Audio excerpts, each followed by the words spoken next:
एक कलाकार के अंदर खुद को साबित करने का जुनून और उसके आवेग में किसी भी हद से गुजर जाना, मंजिल तक पहुंचने के लिए जिन अच्छे बुरे रास्ते पर हम चलते हैं वो ही हमारे सफर को और मुश्किल बना देते हैं। एक ऐसे ही सिंगर की कहानी है जिसकी आवाज कोयल की तरह है। और कोयल की आवाज की तारीफ तो आपने बहुत सुनी होगी आज तक, लेकिन एक अजीब सी बात बताऊं जिसको सुनने के बाद शायद अगर ये कोयल इंसान होती तो आप इसको जेल में डाल देते और कोर्ट में 100-200 केस भी चल रहे होते, क्योंकि कोयल कभी भी अपना घोंसला नहीं बनाती है। वो हमेशा अपना अंडा किसी दूसरी चिड़िया के घोंसले में डाल देती है। तो दोस्तों, आज हम एक्सप्लेन करने वाले हैं कला मूवी को। तो वीडियो को शुरू करते हैं, और अगर वीडियो अच्छा लगे तो वीडियो को लाइक जरूर कीजिएगा और इसी तरह के वीडियोस पाने के लिए आप हमारे चैनल को सब्सक्राइब भी कीजिएगा ताकि आपको इसी तरह के लेटेस्ट और फ्रेश कंटेंट मिलते रहे। तो फिल्म की कहानी को 1940 के कोलकाता में सेट किया गया है, जहां की फिल्म इंडस्ट्री में एक गायिका की एंट्री होती है जिसकी आवाज कोयल से भी ज्यादा मधुर है। वो अपने गानों से कानों में मिश्री घोल देती है, हर कोई इस सिंगर का दीवाना हो जाता है और फिल्म निर्माताओं की लाइन इस सिंगर के आगे लगी रहती है। मिल रही सफलता के प्रभाव में आकर यह सिंगर खुद को सबसे ऊपर समझने लगती है और अन्य गायकों की फीस अपने हिसाब से तय करती है। और जब कला से एक इंटरव्यू में उसके भाई के बारे में पूछा जाता है जो कि सिंगर था, और साथ ही पास्ट के कुछ ऐसे सवाल पूछे जाते हैं कि कला उनका जवाब नहीं दे पाती, जिससे कि हमें पता चलता है कि कला अपने अतीत से जूझ रही है। कला की कामयाबी के पीछे उसका एक काला सच है जो उसके गानों की कला पर काले साए की तरह मंडराता है। लेकिन फिलहाल तो कला एक बहुत ही फेमस सिंगर बन चुकी है, फिल्म इंडस्ट्री में अपनी आवाज का जादू चल रहा है और डायरेक्ट देश की प्रधानमंत्री को अपना फैन बना चुकी है। पेपर में फोटो भी आया है। लेकिन पूरी दुनिया में एक इंसान ऐसा भी है जो सिंगर साहिबा की आवाज को बिल्कुल पसंद नहीं करता, उल्टा इतनी ज्यादा नफरत करता है कि फोन पर हेलो तक सुनना नहीं चाहता। ये इंसान कोई और नहीं बल्कि कला की माँ होती है, जिनका नाम उर्मिला है, जो एक्चुअली खुद अपने जमाने की मशहूर सिंगर रह चुकी है। जिसके बाद कहानी फ्लैशबैक में शिफ्ट होती है, जहाँ हिमाचल में कला के बचपन को दिखाया जाता है, जहाँ उसकी माँ उर्मिला उसकी संगीत गुरु है। लेकिन उर्मिला कला को गायिका के रूप में नहीं देखती और बचपन से ही कला अपनी माँ की संगीत की कला को पाने की कोशिश करती है, लेकिन माँ को उसकी कला पर विश्वास नहीं है। और जब एक दिन उर्मिला कला को एक वाद्य यंत्र बजाना सिखा रही होती है तो यहाँ पर कला वो यंत्र ठीक से नहीं बजा पा रही थी। तब उर्मिला कला के ऊपर गुस्सा करती है और उसे बहुत चिल्लाती भी है, क्योंकि कल कला को एक स्टेज पर परफॉर्म करना है। अब अगले दिन उर्मिला एक शो में पहुंचती है जहाँ पर वो एक म्यूजिक डायरेक्टर से बात करती है और यहाँ पर कई सारे और भी म्यूजिक डायरेक्टर आए हुए थे जो कि आज कला की परफॉर्मेंस को देखने वाले थे। जिसके बाद कला सॉन्ग गाना शुरू करती है और वो काफी खूबसूरत तरीके से इस सॉन्ग को गाकर खत्म करती है। और सॉन्ग खत्म हो जाने के बाद कई सारे म्यूजिक डायरेक्टर कला की तारीफ भी करते हैं। ये देखकर कला भी बहुत खुश होती है और फिर थोड़ी ही देर के बाद स्टेज पर एक यंग लड़का सॉन्ग गाना शुरू करता है जो कि काफी खूबसूरत तरीके से गा रहा था। उसकी आवाज में जादू सा था और ये देखकर उर्मिला को उसकी आवाज बहुत ज्यादा पसंद आ जाती है। उर्मिला का उसका गाया हुआ गीत इतना ज्यादा पसंद आ जाता है कि वो उसके गीत में खो जाती है।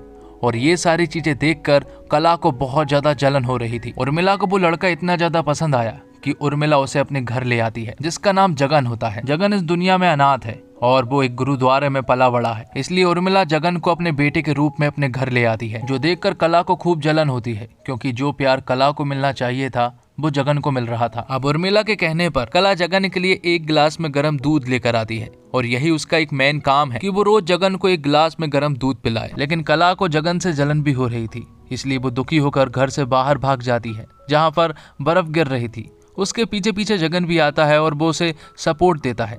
जिसके बाद जब वो अंदर जाते हैं तो जगन को ठंड लग जाती है, जिसकी वजह से उसे बुखार भी हो गया था। कला उसका बुखार चेक करती है और तभी यहाँ पर उर्मिला आ जाती है, जो डायरेक्ट आकर कला को चिल्लाती है। अब कहानी प्रेजेंट में आती है और कला ये सारी बातें सोच रही होती है और आज उसकी रिकॉर्डिंग भी है जिसमें कि कई सारे लोग इस स्टूडियो में मौजूद थे और कला की एक लेडी सेक्रेटरी भी होती है। और जब ये सभी लोग म्यूजिक को लेकर डिस्कशन कर रहे होते हैं तभी कला की सेक्रेटरी एक अखबार लेकर अंदर आती है और वो इन सभी को बताती है कि फेमस सिंगर सान्याल जी का निधन हो चुका है। दरअसल चंदन लाल सान्याल एक बहुत ही फेमस सिंगर होते हैं। कला ने उनके साथ कभी काम तो नहीं किया, लेकिन वो उन्हें बहुत अच्छे से जानती है, इसलिए फ्लैशबैक की एक और स्टोरी दिखाई जाती है जब सान्याल, जगन, उर्मिला और कला साथ में थे। वो यहाँ पर कई सारी बातें करते हैं और साथ ही उर्मिला सान्याल जी को सिर्फ जगन के बारे में ही बता रही होती है कि जगन बहुत ही अच्छा गाता है। और ये सारी चीजें देखकर कला की जलन जगन के लिए बढ़ती ही जा रही थी। यहाँ पर जगन और कला आपस में बात भी करते हैं। दरअसल कला चाहती है कि उसकी माँ जगन की तरह ही उसका ख्याल रखे, केयर करे और उसके ख्वाब को लेकर सपोर्ट करे। साथ ही यहाँ पर कला जब उर्मिला के दरवाजे से झांकती है तो वो देखती है कि उर्मिला और सान्याल के बीच में नजदीकियां काफी ज्यादा बढ़ चुकी थी। ये देखकर कला को बहुत ज्यादा बुरा लगता है और वो बाहर आकर बैठ जाती है जहां पर जगन भी था। जगन उसे बताता है कि उर्मिला उसे लॉन्च करने वाली है और सान्याल ही वो आदमी है जो कि जगन को लॉन्च कर सकता था, इसलिए उर्मिला उसके साथ नजदीकियां बढ़ा रही थी। यहाँ पर जगन कला को बताता है कि उसे गाना बहुत ज्यादा पसंद है। अगर उसकी लाइफ में गाना नहीं रहेगा तो समझ लो वो भी नहीं रह पाएगा। पर कला को भी वो सब कुछ चाहिए था जो कि जगन को मिल रहा है, क्योंकि कला का भी सिंगर बनने का एक बहुत बड़ा सपना है। अब अगले सीन में हम एक पार्टी का सीन देख पाते हैं जहां पर सान्याल और कला आपस में बात कर रहे होते हैं। तभी अचानक से कला सान्याल के साथ इमरान हाशमी बन जाती है, लेकिन सान्याल उसे दूर करता है। कला उससे कहती है कि जगन लॉन्च होने वाला है और शायद वो तुम्हें रिप्लेस भी कर दे। लेकिन यहाँ पर सान्याल उससे कहता है कि एक दिन जगन मुझे रिप्लेस करेगा, लेकिन एक दिन वो भी आएगा जब जगन को भी कोई रिप्लेस करेगा। हर एक चीज को रिप्लेस किया जा सकता है, लेकिन संगीत को कभी कोई रिप्लेस नहीं कर पाएगा। जिसके बाद उस पार्टी में जगन सभी के सामने एक खूबसूरत गीत गाता है और जिस तरह से जगन गा रहा था उसका गीत सुनकर सभी लोग उसके गीत में खो चुके थे। लेकिन तभी अचानक से उसकी तबीयत बिगड़ने लगती है और उसे जोर जोर से खांसियां चलने लगती है। अब उसकी तबीयत ज्यादा बिगड़ने लगती है, इसलिए वो लोग उसे अंदर ले जाते हैं और जगन को अंदर ले जाने के बाद यहाँ बाहर कला सभी के सामने गीत गाना शुरू कर देती है और वो भी काफी खूबसूरत तरीके से गा रही होती है, इसलिए वो सभी को इम्प्रेस कर देती है। और यहाँ जगन के गले में बहुत ज्यादा प्रॉब्लम हो रही थी, इसलिए उससे बोलते भी नहीं बन रहा था। इसलिए कला और उर्मिला उसका ट्रीटमेंट करना शुरू करते हैं। वो लोग जगन का ट्रीटमेंट तो करते हैं, लेकिन जगन का हाल कुछ यूं हो चुका था कि उससे ठीक से बोलते भी नहीं बन पा रहा था और डॉक्टर ने भी उन्हें बता दिया था कि शायद जगन अब ठीक से नहीं बोल पाए। ये देखकर जगन बहुत ज्यादा दुखी हो जाता है और वो कला के सामने बहुत रोता है। वो उससे कहता है कि अगर संगीत उसकी दुनिया में नहीं रहेगा तो वो भी नहीं रहेगा। अब अगले सीन में हम फेमस म्यूजिक डायरेक्टर सामंत कुमार को देख पाते हैं, जो कि उस पार्टी में मौजूद थे जब जगन का गला खराब हुआ था। यहाँ पर सामंत कुमार जगन से कहते हैं कि उसने उसका गीत सुना है और वो गीत उसे बहुत ज्यादा पसंद आया है, इसलिए वो उससे वादा करता है कि जब उसका गला ठीक हो जाएगा तो वो उसके साथ पहली प्रोफेशनल रिकॉर्डिंग करेगा। अब सामंत कुमार अपने घर के लिए निकलने लगते हैं, जहाँ पर रात हो चुकी थी, इसलिए कला उन्हें रोकने के लिए कहती है और सामंत कुमार रुक भी जाते हैं। जिसके बाद रात को कला सामंत कुमार के पास जाती है और उन्हें अब्यूज करने की कोशिश करने लगती है, क्योंकि वो जानती है कि अगर सामंत कुमार को उसने मना लिया तो वो सिंगर बन जाएगी। अब उसी रात कला जगन के पास जाती है, जहाँ पर जगन काफी ज्यादा उदास था, क्योंकि अपनी आवाज जाने के कारण अब वो कुछ भी नहीं बचा था। लेकिन वो कला से कहता है कि कल सब कुछ ठीक हो जाएगा। अब अगले दिन सामंत कुमार जब अपने घर के लिए लौट रहे थे तो वो यहाँ पर उर्मिला से कहते हैं कि उन्होंने कला का गीत सुना था और उसे उसका गीत बहुत ज्यादा पसंद आया, इसलिए वो उसे कोलकाता प्रोफेशनल रिकॉर्डिंग के लिए बुलाते हैं।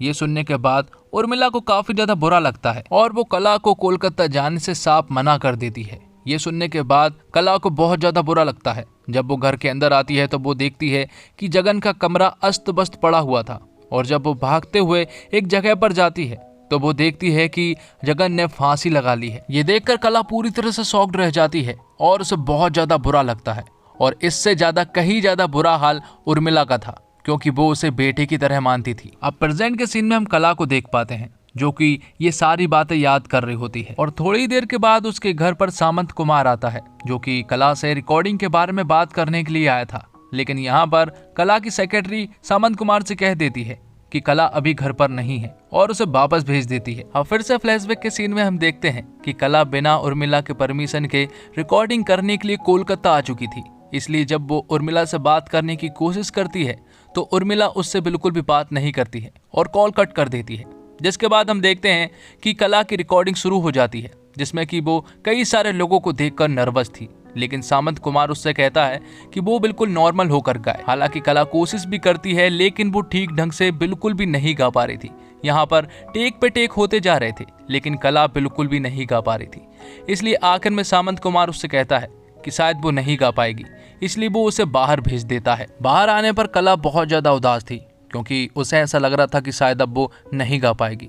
तभी बाहर सामंत कुमार आता है और वो दोनों आपस में बात करते हैं। सामंत कुमार उससे कहता है कि अभी भी उसके पास एक मौका है, अगर वो जो कहे वो करेगी तो वो जरूर गाएगी। तब यहाँ पर सामंत कुमार कला से गंदी हरकतें करवाता है, जिसके बाद सामंत कुमार अंदर जाता है और अपने पार्टनरों से कहता है कि हमें कला को एक और मौका देना चाहिए। जिसके बाद कला बैठे बैठे जगन की कुछ बातों को याद करती है। जगन ने उसे बताया था कि वो किसी के लिए नहीं गाता है, बल्कि वो खुद के लिए गाता है। गाना उसकी सांसों में बसा हुआ है। कभी अपने लिए गाकर देख, तुझे बहुत अच्छा लगेगा। ये सारी बातें सुनने के बाद कला तुरंत ही रिकॉर्डिंग करने के लिए पहुंच जाती है और वो काफी कॉन्फिडेंट थी, इसलिए कला बहुत ही अच्छे तरीके से उस सॉन्ग को रिकॉर्ड करती है। तो सॉन्ग के लिए मौका तो मिल चुका था, लेकिन वो सुमंत कुमार के साथ वो सारी चीजें करती है जो कि कला को नहीं करनी चाहिए थी। और फिल्म रिलीज होती है जिसमें कि कला का गाया हुआ सॉन्ग आता है और वो सॉन्ग पब्लिक को बहुत ज्यादा पसंद आता है और सभी लोग उस सॉन्ग को एंजॉय भी कर रहे थे। अब धीरे धीरे कला के लिए सॉन्ग की डिमांड बढ़ने लगी थी और उसे कई सारे ऑफर्स भी आने लगे थे और अब वो धीरे धीरे खुश भी रहने लगी थी। साथ ही एक दिन उसके पास एक म्यूजिक डायरेक्टर आती है और वो चाहती है कि कला उनके लिए काम करे। इसलिए जब वो म्यूजिक डायरेक्टर कला से अपना नंबर मांगती है और जब कला उसे नंबर दे ही रही होती है कि पीछे से सुमंत कुमार आ जाता है और वो उसे रोक देता है। अब धीरे धीरे करके कला बहुत ज्यादा फेमस हो जाती है। कला ने सारे सिंगरों को पीछे छोड़ दिया था और उसकी पॉपुलैरिटी इतनी बढ़ चुकी थी कि सुमंत कुमार को भी उसने पीछे छोड़ दिया था। लोग सुमंत कुमार के पास ऑटोग्राफ लेने के लिए कम आ रहे थे, जबकि कला के पास लोगों की भीड़ इकट्ठी हो जा रही थी। इतने फेमस हो जाने के बाद और इतनी पॉपुलैरिटी हासिल करने के बाद भी कला खुश नहीं थी, क्योंकि वो अपने अंदर एक गहरा राज दबाए हुई थी जो कि सिर्फ कला को ही मालूम है, क्योंकि उसे हर जगह जगन दिखाई देता है। कला ने जगन के साथ कुछ तो किया है, इसलिए कला को हर जगह सिर्फ वही दिखाई देता है। जो स्टारडम, जो पॉपुलैरिटी कला को मिली है, शायद ये सारी चीज जगन की होती। अब अगले सीन में हम देखते हैं कि कला रिकॉर्डिंग करने के लिए स्टूडियो में आती है। यहाँ पर कला सॉन्ग को रिकॉर्ड करती है, लेकिन वो ठीक से नहीं गा पा रही थी। उसे घबराहट होने लगती है। हालांकि वो कोशिश करती है, लेकिन उसे चक्कर आने के कारण वो बेहोश हो जाती है। जिसके बाद कला की सेक्रेटरी कला की मदर मतलब कि उर्मिला के पास कॉल करती है और उन्हें ये सारी बातें बताती है। और जब कला की सेक्रेटरी कला के पास एक पानी का गिलास लेकर आती है तो कला को फ्लैशबैक का वो दूध का गिलास याद आ जाता है जो कि वो जगन को दिया करती थी। और एक दिन कला ने जगन के दूध के गिलास में मर्क्यूरी एसिड डाल दिया था और इसी को पीने के कारण जगन की आवाज चली गई थी। ये सारी चीजें करने पर कला को तो तब बुरा नहीं लगा था, लेकिन अब कला का यूं हाल हो चुका है कि उसने ढेर सारी नींद की दवाइयां खा चुकी थी। वो मेंटली रूप से पागल होने लगी थी। तब यहाँ पर एक डॉक्टर आता है और वो कला को देखता है, जिसके बाद वो उसकी माँ उर्मिला के पास कॉल करता है और कला की कंडीशन के बारे में भी बताता है। अब अगली सुबह हम देखते हैं कि कला अभी भी बिल्कुल ठीक नहीं हुई थी, लेकिन उर्मिला यहाँ पर आ चुकी थी। वो डॉक्टर से बात कर रही होती है। यहाँ पर डॉक्टर उसे बताता है कि वो मेंटली रूप से पागल होने लगी है, लेकिन उर्मिला को उसकी बात पर विश्वास नहीं होता है, इसलिए वो तुरंत ही कला के कमरे में जाने लगती है। और वो जैसे ही कला के कमरे का दरवाजा खोलती है तो वो पूरी तरह से दंग रह जाती है, क्योंकि कला ने सुसाइड कर लिया था और जगन की तरह ही उसने भी फांसी लगा ली थी। क्योंकि कला गिल्ट में जी रही थी, क्योंकि उसने जगन की आवाज छीनी थी और आवाज उसकी जान थी। सान्याल ने भी बिल्कुल सही कहा था कि एक दिन सभी रिप्लेस हो जाएंगे, आखिर में जाके सिर्फ म्यूजिक बचेगा। तो दोस्तों, व्यक्ति या समाज के लिए कला की क्या उपयोगिता है, यह बहस का पुराना विषय है। कला के तमाम सिद्धांतों में करीब 200 साल पुराना सिद्धांत एक यह है कि कला को कला के लिए होना चाहिए। उसे किसी नैतिक, सामाजिक, राजनीतिक या धार्मिक चश्मे से नहीं देखना चाहिए। लेखक निर्देशक अन्विता दत्ता की फिल्म कला का संबंध भी इनमें से किसी बात से नहीं है। साथ ही कभी किसी किताब को लेकर उसके कवर या इस मामले में किसी फिल्म को उसके पोस्टर से जज नहीं करना चाहिए। ऐसा नहीं है कि अन्विता दत्ता के डायरेक्शन में बनी फिल्म कला का पोस्टर इसकी थीम को धोखा देता है, एक गायिका जो टॉपर पर है।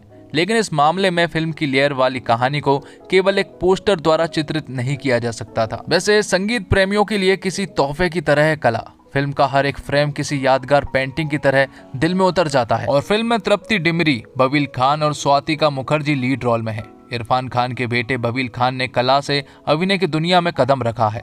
उनका रोल छोटा जरूर है, लेकिन उन्होंने इसमें खुद को साबित करने की कोई कसर नहीं छोड़ी है। पूरी फिल्म में तृप्ति डिमरी यानी कला के इर्द गिर्द घूमती है। बुलबुल के बाद तृप्ति डिमरी को एक बार फिर काफी स्ट्रॉन्ग किरदार मिला और उन्होंने इसके साथ पूरा न्याय किया है। और फिल्म की कहानी को एक ऐसे दशक में सेट किया गया है जब संगीत को अधिक तवज्जो दिया जाता था और गाने वालों को भी बहुत सम्मान दिया जाता था। ऐसे ही सिंगर की कहानी है कला, जिसे सम्मान के साथ पैसा भी खूब मिलता है, लेकिन उसकी जिंदगी बहुत सारे गमों से भरी होती है। फिल्म की कहानी में आपको बहुत से ऐसे इमोशनल सीन देखने को मिलेंगे जो आपके रोंगटे खड़े कर सकते हैं। लिरिक्स, म्यूजिक और डायलॉग इस फिल्म की सबसे खास बात है। फिल्म 40 के दशक की कहानी पर आधारित है, तो गाने भी उसी जमाने के लिए गए हैं जो कि कानों को सुकून पहुंचाने का काम करते हैं। सिनेमेटोग्राफी का लेवल बेहद शानदार है जो आपको उस दशक में ले जाएगा जहां जाना आपके लिए रियलिटी में बिल्कुल भी संभव नहीं है। कास्टिंग की बात करें तो कास्टिंग इसकी दूसरी सबसे बड़ी खासियत है। विशेष रूप से तृप्ति डिमरी का किरदार आपको मंत्रमुग्ध कर देगा। उन्होंने अपने किरदार से बेहद उम्दा काम किया है। उनकी आवाज से मासूमियत और आंखों से दर्द झलकता है। इनके अलावा बबील खान ने उम्दा एक्टिंग की है। उनका किरदार आपको काफी इंटरेस्टिंग लगेगा। फिल्म की सबसे कमजोर कड़ी इसकी गति जो फर्स्ट हाफ और सेकंड हाफ दोनों में स्लो है। इसी वजह से कहानी खींची हुई लगती है। साथ ही कला एक ऐसे माँ की कहानी है जिसे अपनी सगी बेटी से ज्यादा गुरुद्वारे से उठाकर लाए गए गवैये से प्यार है, और इतना प्यार है कि उसे फिल्मों में मौका दिलाने के लिए वह उस वक्त के नामचीन गायक चंदन लाल सान्याल के सामने बिछने को तैयार हो जाती है। माँ से उसकी उम्मीद के मुताबिक गायकी ना सीख सकी कला मौका पाने का ये हुनर सीख लेती है। मौका मिलता है, शोहरत मिलती है, और शोहरत की बुलंदियों तक आने पर उसे याद आता है कि वह गवैया जिसका मौका उसने कभी धोखे से छीन लिया था। इसके बाद कला अपनी नजरों में जहां से गिरती है, फिल्म कला वहीं से शुरू होती है। समय के कालखंडों में आगे पीछे जाती ये फिल्म एक बार देखना शुरू करने के बाद खुद से दूर नहीं जाने देती। साथ ही फिल्म कला कई कलाओं से गुजरकर पूरा होता चांद है। इसमें गीतकार जो देखता है उसका नाम मजरू है। वह कहता है दौर बदलेगा, दौर की ये पुरानी आदत है। एक संगीतकार मौका देने के नाम पर एक उभरती गायिका को भोग रहा है। उस गायिका को जिसको उसकी माँ ने बचपन में जो पहली सीख दी वह ये थी कि नाम के पहले पंडित लगाना चाहिए, बाद में बाई नहीं। वह बेटी जमाने के सीखे चलन के हिसाब से वहां तक पहुंचती है जब खुद को स्टार मेकर समझने वाले के हाथ से ऑटोग्राफ बुक छीन पब्लिक नए उभरते सितारे की तरफ भागती है। कला सिनेमा में होने वाली कलाबाजियों की कहानी भी है, और फिल्म में जिस तरह से हिमाचल की वादियों को दिखाया गया है, बर्फ में फिल्म को अलग रंग देती है। फिल्म का चित्रकार बहुत खूबसूरत है, और इस फिल्म का संगीत फिल्म की कहानी का एक बहुत बड़ा किरदार है, और हर तरह के गाने इसको आगे बढ़ाते हैं। सभी कलाकारों का लुक और अंदाज बेहद सहज और 40 के दशक के अनुकूल है। साथ ही फिल्म में कलकत्ता का हावड़ा ब्रिज बनते हुए बैकग्राउंड में दिखना और म्यूजिक की रिकॉर्डिंग के सुनहरे पल सभी देखना काफी बढ़िया लगता है। फिल्म की नायिका कला को सब दीदी कहते हैं, जो लगता है लता मंगेशकर से प्रेरित है। पाविल का किरदार के एस सहगल से प्रेरित लगता है। इसकी गति धीमी है, इसकी वजह से आप कभी कभी बोझिल हो जाते हैं, लेकिन ये अपनी कहानी और पात्रों के अभिनय से आपको बांधे रखती है। तृप्ति और बाबिल का प्रेम फिल्म की मुख्य कहानी में कहीं दब गया, लेकिन दोनों कलाकारों का अपनी आंखों से अभिनय आपका दिल में जगह करता है। और अन्विता दत्ता की कहानी का पूरा तामझाम कलात्मक है, और इसे देखने के लिए कला से प्यार के लिए जरूरी धीरज, समझ और ठहराव चाहिए। 1930-1940 के दशक की यह कहानी उस समाज की खबर देती है जब लड़कियों को उनके पति के घर भेजना ही माँ बाप का अंतिम लक्ष्य होता था। कला में यह बात खूब उभर कर आई। वास्तव में कला का सारा मामला इस बात के इर्द गिर्द घूमता है। कला लड़की है, इसलिए परिवार की विरासत को आगे नहीं ले जा सकती, लेकिन प्रतिभा संपन्न होना क्या उसकी गलती है? उससे दुर्व्यवहार की सजा भी अंततः उसे ही क्यों मिले? फिल्म में यह बातें भी उठती है, परंतु लेखक निर्देशक तटस्थ है। वह सिर्फ कहानी कहती है। कला पूरी कहानी में अकेली है, और कला की दुनिया में आगे बढ़ने के लिए शोषण का शिकार भी वही है। कला के प्रति अन्विता दत्ता की तटस्थता फिल्म को कमजोर बनाती है, पर फिल्म की सबसे बड़ी खूबी इसका संगीत है। अमित त्रिवेदी ने गानों को सुंदर संगीत से पिरोया है। फिल्म में लगभग सभी गानों को बहुत ही अच्छी तरीके से बनाए गए हैं। स्वास्तिक मुखर्जी कला की मां की भूमिका में अच्छी लगी है, लेकिन इक्का दुक्का मौके पर उनका किरदार निखर कर आता है। अमित सियाल छोटे से रोल में जमे हैं। कला का इसलिए भी इंतजार था कि इसमें दिग्गज अभिनेता इरफान के बेटे बाबिल खान का सिनेमा में डेब्यू हुआ है। फिल्म में पूरी तरह से कला की कहानी है, इसलिए बाबिल की भूमिका सीमित है। उनके किरदार में विविधता नहीं थी और वह छोटे ट्रैक की तरह था। फिलहाल इतना ही कहा जा सकता है कि जितना काम बाबिल के हिस्से में आया, उन्होंने उसे अच्छे से किया। यह फिल्म कला की दुनिया की बात करते हुए माँ बेटी के रिश्ते पर फोकस करती है, कला की दुनिया पर नहीं। फिल्म का आर्ट वर्क सुंदर और इसे आकर्षक ढंग से शूट किया गया है, और कला की दुनिया से रूबरू होते हुए अगर आप थोड़ी उदासी सह लेते हैं तो डिस्क्रिप्शन बॉक्स में दिए हुए लिंक पर क्लिक करें और कला मूवी को आसानी से वॉच करें। और इसी के साथ ये एक्सप्लेनेशन यहीं पर खत्म होता है। तो दोस्तों, उम्मीद करता हूँ आपको वीडियो पसंद आई होगी। वीडियो पसंद आई हो तो वीडियो को लाइक जरूर कीजिएगा, और इसी तरह के वीडियोस पाने के लिए आप हमारे चैनल को सब्सक्राइब भी कीजिएगा, ताकि आपको इसी तरह के लेटेस्ट और फ्रेश कंटेंट मिलते रहे। धन्यवाद। जय हिंद, जय भारत, जय श्री राम।